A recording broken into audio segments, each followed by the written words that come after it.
Halo, Assalamualaikum warahmatullahi wabarakatuh.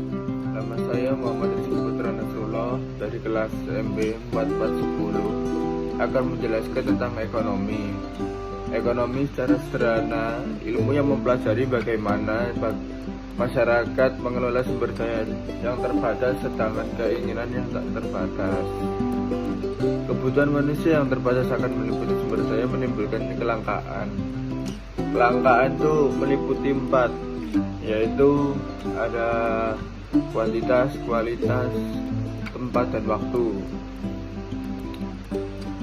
Sekarang ada 10 prinsip ekonomi. Ada trade off, opportunity cost, berpikir secara rasional, bereaksi terhadap insentif, bagaimana orang berinteraksi, terus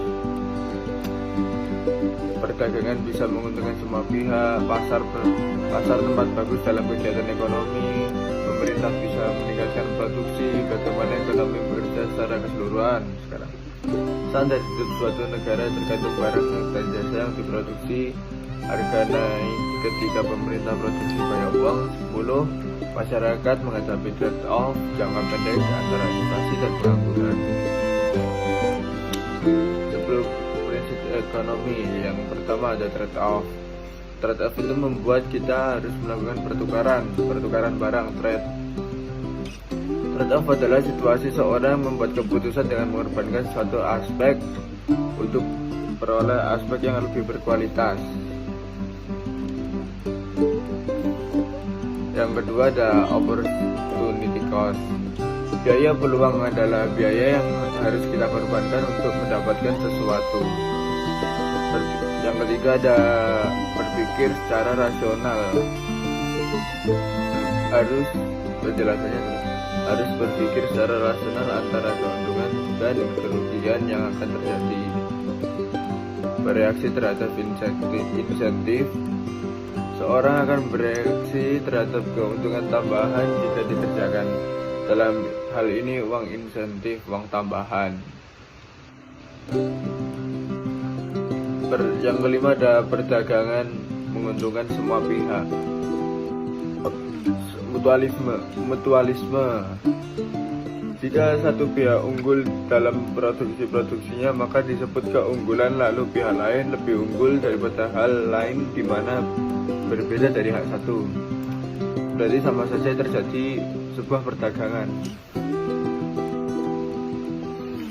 Yang keenam ada pasar. Pasar merupakan tempat terjadi interaksi antara produsen dan konsumen. Yang ketujuh ada pemerintah dapat meningkatkan produksi. Suatu perusahaan yang akan bangkrut bisa dibantu dengan pemerintah membuyout, sehingga perusahaan yang awalnya akan bangkrut tersebut akan meningkat lagi produksinya. Yang ke-8 adalah standar hidup suatu negara tergantung pada produksi barang dan jasa. Maksudnya apa? Misal, standar hidup orang Indonesia yang akan berbeda dengan standar hidup negara Jerman, negara lain gitu kan. Di mana standar hidup ini dikarenakan penghasilan yang berbeda, berarti UMR-nya beda itu. Didapatkan hal tersebut terjadi karena kemampuan produksi barang dan jasa dari suatu negara yang berbeda-beda. Yang ke-9 ada harga naik ketika pemerintah produksi banyak uang. Harga naik ketika pemerintah produksi banyak uang. Tinggi tingkat uang beredar di suatu negara tergantung dari produksi uang tersebut, menyebabkan nilai dari uang tersebut menurun. Ini disebut inflasi. Harga yang akan naik jika menurun uang tersebut. Yang ke-10 ada masyarakat menghadapi trade-off jangka pendek antara inflasi dan pengangguran. Tinggi angka pengangguran akan menyebabkan turun inflasi, sehingga mau tidak mau masyarakat harus mengalami pertukaran karena ini.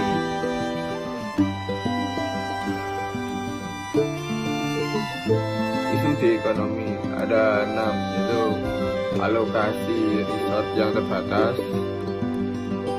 barang ekonomi, barang yang free, tidak perlu pengorbanan. Contoh oksigen. Kita menghirup oksigen kan tidak perlu pengorbanan. Apa yang diproduksi dan berapa banyak. Yang kelima, bagaimana cara memproduksinya. Yang keenam, untuk siapa barang layanan tersebut diproduksi. Barang dan jasa. Barang, sesuatu yang bisa digunakan konsumen untuk mengisi kebutuhan dan keinginannya.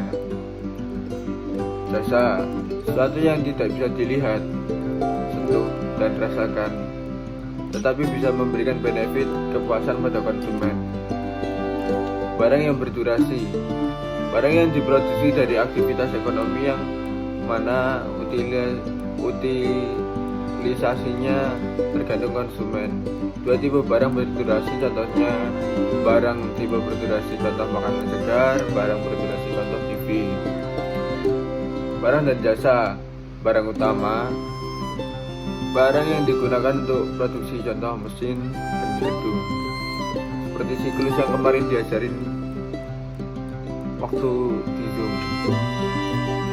Barang yang setengah jadi, barang yang memerlukan proses lagi, dengan kata lain tidak bisa digunakan langsung oleh konsumen. Ekonomi. Ilmu ekonomi dibagi dua, yaitu mikroekonomi dan makroekonomi. Mikroekonomi itu mempelajari proses bagaimana rumah tangga atau perusahaan membuat keputusan dan interaksi di pasar. Kalau makroekonomi secara lebih kompleks dan menyeluruh, terjadi inflasi, pengangguran, dan pertumbuhan ekonomi. Maaf bila banyak perkataan yang salah. Assalamualaikum warahmatullahi wabarakatuh.